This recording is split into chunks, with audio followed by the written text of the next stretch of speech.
गेहारा समाज जंतर मंतर पर और जगह भी प्रदर्शन कर रहा है जो अपनी मांगों के लिए, एससी कम्युनिटी के लिए पूरे देश के अंदर, जैसे दिल्ली में है। तो आज क्या प्रोग्राम है, कितने लोग आए हैं और कहां कहां से आए हैं लोग? हमारे पास इस समय गुड़गांव से, होलंबी कला से, गाजियाबाद, फरीदाबाद, महाराजगंज, उत्तर प्रदेश, आगरा, हिसार, सिरसा, गुड़गांव, सब जगह से लोग आए क्योंकि हमारा गेहारा समाज पूरे भारतवर्ष में रहता है, 29 के 29 राज्यों में। सर, हमारा समाज का, हमारा जो पिछले 40-50 साल से गेहारा नाम से सर्टिफिकेट बनता था, वह किसी व्यक्ति की गलती से स्पेलिंग मिस्टेक हो दिया, उसको ग्रह कर दिया। हम बारंबार भारत सरकार से, दिल्ली गवर्नमेंट से गुहार लगा रहे हैं कि जो हमारे बाप दादा ने हमारा नाम रखा गेहारा, हम उस गेहारे का उच्चारण चाहते हैं। जो हमारा सर्टिफिकेट बना हुआ है, हमारे यहाँ पर 75 साल 80 साल के लोग भी हैं, सबका सर्टिफिकेट गेहारा नाम से बना है। हम बारंबार राज्य सरकार को, केंद्र सरकार को यह बोल रहे हैं कि जो हमारा गेहारा नाम था, गेहारा नाम अंकित किया जाए। जो ग्रह है, स्पेलिंग मिस्टेक है, उसको हटाया जाए। उसी के साथ साथ में एक गाली सूचक शब्द है, उसको हटाया जाए। सर, 2019-23 मार्च को यहीं पर धरना प्रदर्शन था, हमारे 15,000 लोग थे। इस समय हमारे को यहाँ पर केवल 100 लोगों की परमिशन मिली है। तो ठंड की भी वजह से यहाँ पर 26 जनवरी है, उस रीजन से भी, तो हम इसीलिए हमने उस बात का पालन किया जो डीसीपी साहब ने हमें बोला।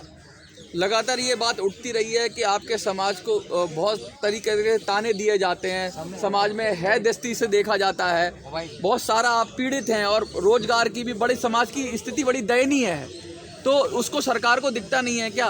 तो सरकार से अब क्या चाहते हैं आप तुरंत? सर, मैं आप सबके चैनल के माध्यम से बड़ा क्लियर कट कह देना चाहता हूँ कि 2011 में बहन मीनाक्षी लेखी जो केंद्रीय मंत्री हैं आज, और समित पात्रा, बहन जी उस समय मेंबर ऑफ पार्लियामेंट नहीं थी और वह हाई कोर्ट में केस लड़ा था। उस हाई कोर्ट का डिसीजन मेरे पास है, मेरे बैग में है। उसके अंदर हाई कोर्ट के जज ने यह बोला था कि ये जो 4 जाति हैं, इनके साथ जो गाली सूचक शब्द है वो डिलीट किया जाए, जिसमें एक जाति का डिलीट भी कर दिया। हम ये बात बोल रहे हैं कि जो वो ऑर्डर है, जब दिल्ली गवर्नमेंट के पास आया तो दिल्ली गवर्नमेंट ने ये कहा ये बात केंद्र सरकार करेगी, 341, 342 में बहस करके इस कार्य को करेंगे। अब हमारे पास दिल्ली हाई कोर्ट का भी ऑर्डर है और राष्ट्रपति, प्रधानमंत्री, गृह मंत्री, समाज कल्याण मंत्री, रेवेन्यू डिपार्टमेंट, ST/SC आयोग, भारत के अंदर कोई ऐसा विभाग नहीं है जिसके अंदर हम नहीं गए हैं। सभी विभाग का लेटर आया, राष्ट्रपति की चिट्ठी है कि हमने आपको चीफ सेक्रेटरी के पास भेज दिया, प्रधानमंत्री की चिट्ठी है कि हमने समाज कल्याण मंत्री को भेज दिया। ऐसे मेरे पास सबकी चिट्ठी है। अब हमने धरना प्रदर्शन किया। अभी भी भारतीय जनता पार्टी की 2024 में नई सरकार आने वाली है, आप खुद भी देख रहे हैं, आप सब लोग पढ़े लिखे हैं, जागरूक हैं। बहुत चीज़ों का नाम बदला गया है।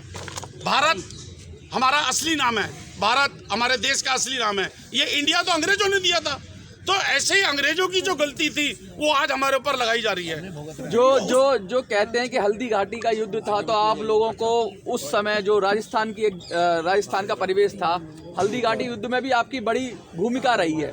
और उसके बाद जो परेशानियां हुई, क्योंकि उस समय मुगलों का जो आक्रमण था, उससे बहुत ज़्यादा आप लोगों को प्रताड़ित किया गया। वो पढ़े लिखे नहीं थे, उनकी समझ कम थी, वो जो काम करते थे वो काम बताते थे, और उसी के चलते आज भारत सरकार के अंदर, भारत के अंदर जितनी भी पॉलिटिकल पार्टी है वो हमारी संख्या को कम आंकती हैं।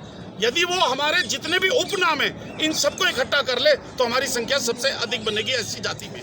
जैसा कि आपने एक बात बोली मेरे को कि हमारे लोग, आप कहीं भी गेहारा समाज के तांडे में, हम तांडा बोलते हैं, हमारे मोहल्ले को जाएंगे बस्ती, उधर आपको हमारे अखाड़े मिलेंगे, तीर कमान चलाने वाले मिलेंगे, तलवार चलाने वाले मिलेंगे, शिकार करने वाले मिलेंगे, गोरिल्ला युद्ध करने वाले मिलेंगे। हमारा समाज एक ऐसा समाज है, आज हिंदू मुस्लिम की बहुत बातें चलती हैं, सब पॉलिटिकल पार्टी बातें करती हैं। गेहारा समाज का एक आदमी भी मरता मर गया, उसने धर्म चेंज नहीं किया। चाहे वो जंगल में चला गया, उसने गोरिल्ला युद्ध लड़ा, चाहे अंग्रेज थे, चाहे मुगलों की सरकार थी, हमारे आदमी को शिकार के लिए लेके जाना, पहलवानी करना, माना मनैया, ये हमारे वो होता जो हमारे योद्धा थे, उन लोगों ने युद्ध किए, लड़ाई की है। हमारा समाज DNT में भी आता है, घुमंतु, अर्ध घुमंतु जाति में। 1947 को देश आज़ाद हुआ, लेकिन जो घुमंतु जाति के लोग थे 1952 में 5 साल 12 दिन बाद आज़ाद हुए, ये लोग जेल में थे। मैं आप सभी के चैनल के माध्यम से बता देना चाहता हूँ कि भारत सरकार बारंबार हमारे को बॉल बना रही है, फुटबॉल, वो दिल्ली गवर्नमेंट पे भेज देती है, दिल्ली गवर्नमेंट किसी और के पास भेज देता है। आज भी हम ज्ञापन देंगे एलजी साहब को, बहन मीनाक्षी लेखी को, राष्ट्रपति, प्रधानमंत्री, गृह मंत्री को। और हमारा जो समाज यहाँ पर एकत्रित है, बहुत लोग बाहर से आने वाले थे, हमने उनको रोका कि भाई दिल्ली में सिक्योरिटी और 26 जनवरी के लिए बहुत सख्ती है, इसलिए हमने लोगों को रोका। नहीं तो जो 2019 में हमने धरना प्रदर्शन किया था उसमें 15,000 लोग आए थे। और अगर गवर्नमेंट इस बात से राजी है कि किसानों ने जो आंदोलन किया, सरकार की प्रॉपर्टी को नुकसान पहुंचाया, सड़कें जाम करी, तो हमारे लोग तो वैसे ही आज भी ना डीएनटी में हमारे पास क्रिमिनल एक्ट लगा हुआ हमारी जातियों पे, जो अंग्रेज लगा कर गए थे। तो आप समझ लो हम कितने शक्तिशाली हैं।